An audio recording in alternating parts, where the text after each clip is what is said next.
तर नमस्कार शेतकरी मित्रांनो, मी ऋषी मोठे नागरी सरकारच्या युट्यूब चॅनलमध्ये तुमचं हार्दिक स्वागत आहे. मित्रांनो, आज आपण सोयाबीनला पेरणी करायच्या आधी जी बीज प्रक्रिया करतो आपण त्याच्याबद्दल मी तुम्हाला या व्हिडिओमध्ये संपूर्ण माहिती देणार आहे. व्हिडिओला नक्की शेवटपर्यंत पहा. तर मित्रांनो, आपण ज्यावेळेस सोयाबीन पेरणी करतो त्याच्या आधी आपल्याला सोयाबीनला बीज प्रक्रिया किती महत्वाची आहे हे तुम्हाला मी या व्हिडिओमध्ये सांगणार आहे. मित्रांनो, कशामुळे बीज प्रक्रिया आपल्याला करायची? मित्रांनो, आपण ज्यावेळेस सोयाबीन पेरतो मित्रांनो, त्यावेळेस जमिनीमध्ये बऱ्याच प्रमाणावर कीड आणि रोग म्हणजे बुरशीजन्य रोग हा आधीच असतो.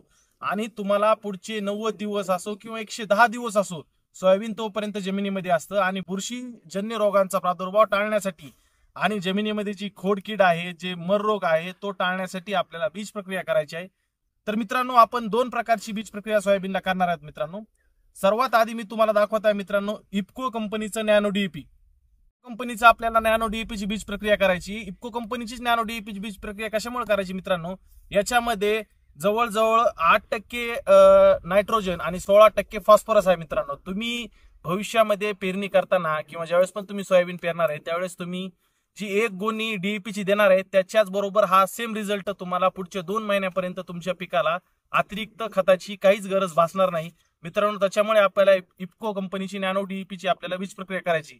अजून जर ह्याचा फायदा सांगायचा राहिला मित्रांनो, तर ही जी डीईपी आहे मित्रांनो, तुमच्या बियांची एक समान उगवण तर होते सोयाबीनची, आणि दुसरं मुळांच्या पांढऱ्या मुळांची वाढ सुद्धा चांगली होते. आणि तसंच जर बघायला गेलं तर मित्रांनो, झाड कमीत कमी 2 महिने हिरवेगार राहतं आणि रोग प्रतिकार शक्ती सुद्धा बियाणांची चांगली राहते. आपण डायरेक्ट बियाणाला डीईपी लावणार आहेत मित्रांनो. तर आता तुम्हाला मी दाखवणार आहे व्हिडिओ मित्रांनो की ही डीईपी कशी लावायची आणि ह्याचं प्रमाण किती ठेवायचंय 30 किलो बियासाठी. मित्रांनो, तर आपल्या समोर ही 30 किलो सोयाबीन आहे. मित्रांनो, 30 किलो साठी आपल्याला डीएपी वापरायची. मित्रांनो, 75 ml. परत लक्षात ठेवा मित्रांनो, 10 ml म्हणजे आपल्याला हे जे टोपण आहे मित्रांनो, हे 20 ते 25 ml चं टोपण आहे. मित्रांनो, असे आपल्याला 3 ते 4 टोपण, जास्तीत जास्त 4 टोपण टाकायचे. मित्रांनो, तुम्ही बघू शकता हे पूर्ण पाण्यासारखं पांढरं औषध आहे. पूर्ण डीईपी आपण अशी सोयाबीनवर टाकून घेणार आहोत सुरुवातीला. हे दुसरं टोपण मित्रांनो, दुसरं टोपण हे असं मध्यभागी टाकायचं म्हणजे सर्व प्रकारे आपल्याला डीईपी पसरेल. फक्त ज्यावेळेस आपण ही ब्रीज प्रक्रिया करणार मित्रांनो, त्यावेळेस तुम्हाला एखाद्या मोठ्या पाटीमध्ये किंवा तळवट म्हणजे ते जे काय वापरणार ते प्लॅस्टिकचं असावं. आता तुम्ही बघू शकता मित्रांनो, आपण 4 टोपण 30 किलोला वापरलेलं आहे. म्हणजे तुम्ही 5 किलोसाठी 20 ml किंवा 25 ml वापरू शकतात. हे प्रमाण मात्र लक्षात ठेवा डीईपी वापरताना. तर आता आपण डीईपी टाकलेली मित्रांनो, पूर्णपणे आपण अशा सोयाबीनला हे लावून घ्यायची आणि 30 मिनिटापर्यंत मित्रांनो हे सुकवायचे आपल्याला. 30 मिनिटं याच्यासाठी की 30 मिनिटांमध्ये ते पूर्ण सुकून बियाणामध्ये जी आपली नॅनो डीईपी आहे ती मुरून जाते. मित्रांनो, बरेच जण म्हणते नॅनो डीईपी ती फवारण्यासाठी आहे. नाही मित्रांनो, तुम्ही कंपनीचे जर ऑफिशियल वेबसाईटवर गेलात किंवा कंपनीच्या प्रतिनिधींनी जर विचारलं तरी बीज प्रक्रियेसाठी आपण ही नॅनो डीईपी सोयाबीनलाच नाही तर इतर सर्व वाहनांना ऊसासहित आपण बीज प्रक्रिया करू शकतो. हे बघू शकता मित्रांनो, अशा प्रकारे तुम्हाला पूर्ण डीईपी पसरून लावायची आहे आणि 30 मिनिटं याला सुकवायचे आहे. मित्रांनो, किती मिनिटं? 30 मिनिटं. तर मित्रांनो, तुम्ही बघू शकता आपण 30 किलो बियाणाला जवळजवळ 4 टोपण म्हणजे 100 ml आपण औषध वापरलेलं आहे. कंपनीचं नॅनो डीईपी बीज प्रक्रिया करून झालेली आहे आणि 30 मिनिट झालेली आहे. पूर्णपणे डीईपी या सोयाबीन मध्ये मुरलेली आहे आणि आता हे सोयाबीन सुकल्यासारखं झालेलं आहे. मित्रांनो, आता डीईपी लावून झाली म्हणजे आपण सोयाबीनला आधीच खत दिले, त्यामुळे तुम्हाला आता अतिरिक्त खत टाकायची गरज नाही. जरी टाकायची असेल अर्धी गोणी खूप झाली. मित्रांनो, आता डीईपी टाकल्यानंतर मित्रांनो तुम्हाला बुरशीनाशक आणि कीटकनाशकचं कॉम्बिनेशन असलेलंच तुम्हाला बीज प्रक्रिया करायची. मार्केटमध्ये तुम्हाला इलेक्ट्रॉन नावाने भेटल, कॅस्केड नावाने भेटल, सायजेंडा कंपनीचं व्हायब्रन्स भेटल, पण मी वापरतो मित्रांनो सुदर्शन ॲग्रो कंपनीचं ट्रिपल स्टार. हे मला 350 रुपयाला भेटलेले. याची जवळजवळ क्वांटिटी 100 ml. 100 ml मध्ये आपण 30 किलोची बॅग सहजासहजी यांनी होऊ शकते. मित्रांनो, तसंच मला बॅग मध्ये मित्रांनो थायरमची पुडी सुद्धा भेटलेली. मित्रांनो, मी थायरम वापरणार नाही. थायरम एकच घटकावर काम करतो रोगांवर. थायरमचा वापर मित्रांनो मी कशामुळे करणार आहे? मित्रांनो, तुम्ही करू शकतात जर ज्यांना पैशाची बचत करायची किंवा ज्यांना नाही घ्यायचं दुसरं बुरशीनाशक, त्यांनी निदान थायरमची पुडी बॅग मध्ये आलेली असती. प्रति किलोला 2.5 ग्रॅम थायरम वापरायचं. मित्रांनो, म्हणजे ही एक पुडी का ही पूर्ण तुम्ही 30 किलोला वापरू शकता. थायरम सुद्धा मित्रांनो चांगले. आणि मार्केटमध्ये दुसरं जर बघायला गेलं तुम्ही कार्बोनिझम घटक असलेलं एक तुम्हाला जमतं बीज प्रक्रियेसाठी, इतर दुसरं टाळायचं. दुकानदार तुम्हाला थायमेक्टोझोन असलेले घटक देतात, काउच कंपनी वगैरे, असं ते अजिबात घ्यायचं नाही. मित्रांनो, ते फक्त खोडकिडीवर तेवढ्यावरच काम करतं. आपल्याला बुरशीजन्य रोगांपासून पण प्रादुर्भाव टाळायचा आहे.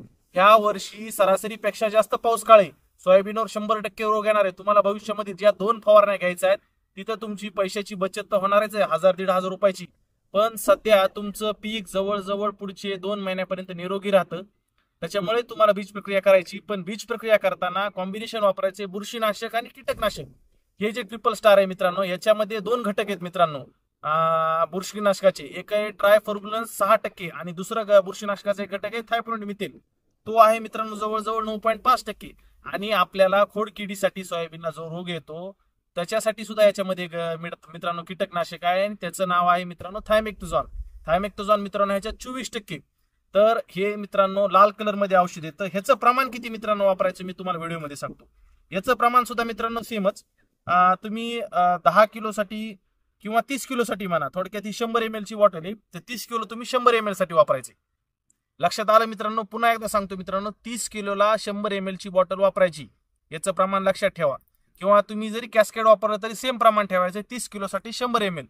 आणि इलेक्ट्रॉन वापरा, सायजेंटा कंपनीचं व्हायब्रन्स वापरा, पण कॉम्बिनेशन बुरशीनाशक आणि कीटकनाशक घ्यायचे. तर तुम्ही बघू शकता मित्रांनो, अशा प्रकारे औषध पूर्ण हलवल्यानंतर लाल कलर मध्ये हे औषध येतं. आता आपण पूर्ण असं सोयाबीनवर असं टाकून घेणार आहेत मित्रांनो. समान टाकून घ्यायचंय.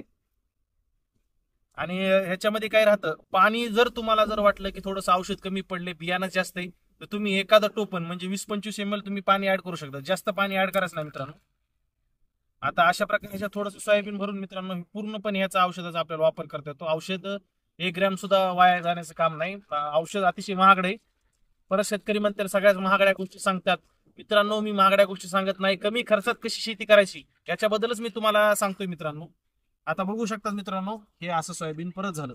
अजून एखाद्या वेळेस जर तुम्हाला वाटलं तर तुम्ही थोडंसं पाणी टाकून सुद्धा ह्या बॉटलमध्ये असं सोयाबीन टाकून तुम्ही याचा वापर करू शकता. पाणी मात्र मित्रांनो 1 टोपणच्या वर जास्त पाणी टाकायचं नाही. हे सुद्धा 30 मिनिटं ठेवायचं मित्रांनो. तुम्हाला आधी डीएपी लावायची 30 मिनिट आणि डीएपीचे 30 मिनिट झाल्यानंतरच तुम्हाला बीज प्रक्रियेसाठी कीटकनाशक बुरशीनाशकाचा कॉम्बो वापरायचा. तुम्ही बघू शकता मित्रांनो, आता अशा प्रकारे आपण आता ह्याला लावणार आहे आणि हे औषध पूर्ण सोयाबीनवर पसरून घ्यायचं मित्रांनो. बरोबर पसरल्या जातं. साईडचा आधी बाजूबाजूचा ह्याच्यामध्ये अशा प्रकारे करून तुम्ही बीज प्रक्रियेसाठी मशीन सुद्धा येते, ती महागडा खर्च आहे. तुम्ही असं तळवटावर करू शकतात किंवा जर झालंच तर तुम्ही एखाद्या पाटीमध्ये करू शकतात. थोडं वाटलं प्रमाण वगैरे जर कमी तर तुम्ही याच्यामध्ये पाणी सुद्धा ऍड करू शकतात. बघू शकतात मित्रांनो, अशा प्रकारे हे पूर्णपणे बियाणाला लावून होतं. पण जरा काळजी घ्या मित्रांनो, दोन्ही घटक विषारी असल्यामुळे तुम्ही प्लास्टिकची पिशवीचा वापर करा किंवा बीज प्रक्रिया झाल्यानंतर तुम्ही साबणाने मात्र हात स्वच्छ धुवा. तर मित्रांनो हे आपण लावून झालेले आहे आणि ह्याला 30 मिनिटं सुकवायचे. जर ह्याला तुम्ही सुकवलं नाही आणि जागेवर जर पेरणी करायला जाताल तर ह्याचा रिझल्ट म्हणावा तसा येत नाही. आणि बियाणामधून पण एक समान बी सुटत नाही. बी चिटकून राहिल्यामुळे एकाच जागेवर 2-2 किंवा पेरणी यंत्राचा एक गाळा रिकामाच राहिल्यासारखा चलतो. याची मात्र तुम्ही जरा काळजी घ्या. आणि लाल कलर मध्येच येतो मित्रांनो, दुसरा कलर ह्याचा येत नाही. कुणी काही जरी म्हणलं तरी थायमेक्टोझॉन घटक असल्यामुळे हा लाल कलर मध्येच तुम्हाला मार्केटमध्ये मित्रांनो मिळून जातं. अजून मी तुला पूर्ण ह्याला औषध लावणारच आहे मित्रांनो. ह्याला थोड्या वेळ आम्ही आता 30 मिनिटं सुकवणार आहेत, त्याच्यानंतरच पेरणी करायची मित्रांनो. तर मित्रांनो ही बीज प्रक्रिया आपण केलेली आहे. बरेच शेतकरी म्हणतील याच्यामुळे कुठल्याही प्रकारचे रोग मित्रांनो थांबू शकतात. मित्रांनो थायपोनेटमेटल घटक असल्यामुळे तुमच्या सोयाबीनवर पुढचे 2 महिने म्हणा तर जवळजवळ पांढरी माशी, मावा आणि तुडतुडे ह्याचा रोग मित्रांनो हा नाहीसा होतो. त्याच्यामुळे तुम्हाला मी बीज प्रक्रियेमध्ये थायमेक्टोझॉन घटक असलेला एक वापरायचा आहे. कॉम्बिनेशन मध्ये तुम्ही दुसरे एक बुरशीनाशक घ्यायचे. मार्केटमध्ये मी जे नाव सांगितलं मित्रांनो त्या 4 ब्रँड पैकीच कुठलं पण घ्या मित्रांनो, असं काही नाही मित्रांनो. पण जर तुम्हाला अवेलेबलच झालं नाही तर बॅग मध्ये निदान थायरमची पुडी येते, तेवढी थायरम तरी लावायला विसरू नका मित्रांनो. नाहीच थायरम भेटलं किंवा हे नाहीच औषध भेटलं तुम्हाला लिक्विड स्वरूपातलं, तुम्ही कार्बोनिझम लावू शकतात. दोन्हीचं प्रमाण थायरम आणि कार्बोनिझमचं प्रति किलोला 2.5 ग्रॅम वापरायचे. आणि याचं प्रमाण मित्रांनो परत एकदा सांगतो, 30 किलो बॅग साठी मित्रांनो 100 ml वापरायचे. तर मित्रांनो आता बरेच शेतकरी थायरम वापरतात. थायरम वापरणं पण योग्य मित्रांनो. कमी खर्चामध्ये थायरम आपल्याला उपलब्ध होतं.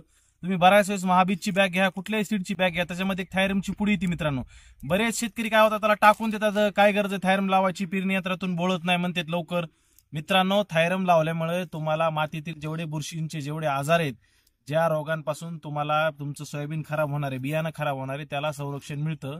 आणि तुमची एक समान बियाची उगवण पण ह्या थायरममुळे होणार. आणि मातीतील जेवढे पण रोग आहेत त्याच्यापासून थायरम संरक्षण करतं मित्रांनो. प्रति किलो बियाणास मित्रांनो थायरम कसं वापरायचं आणि किती किलो वापरायचंय प्रति बियाणास तुम्हाला मी ते सांगतो मित्रांनो. 3 ग्रॅम थायरम मित्रांनो तुम्हाला वापरायचे प्रति किलो बियाणास. म्हणजे आता ही थायरमची पुडी जर असेल 60 ग्रॅमची तर तुम्हाला ती वापरायचं 20 किलोला, असं लक्षात एक अंदाजे ठेवा. आता मित्रांनो आता ह्या आपण बीज प्रक्रिया करताना थायरम वापरायसाठी आपण डीएपी वापरली, त्या शिफारस तर आपण डीएपी केलेलीच आहे. डीएपी लावल्यानंतर 30 मिनिटांनी आपण आता थायरम लावलं मित्रांनो. थायरम जरा विषारी बुरशीजन्य काही, थोडं काळजी घ्या. आता बघा मित्रांनो, हे थायरम अशा प्रकारचे पांढरं येऊ शकतं, थोडासा ब्ल्यूइश कलर पण येतो ह्याला. असं थायरम मित्रांनो पूर्ण बियाणावर पसरून घ्यायचं समान. कधीच एका जागेवर थायरम टाकायचं नाही, लागू होत नाही. आणि जिथं जास्त पडेल मित्रांनो ती बीज उलट उगवणार नाही, याची जरा काळजी घ्या. असं टाकल्यानंतर मित्रांनो अजूनही याच्यामध्ये थोडंसं थायरम असतं शिल्लक.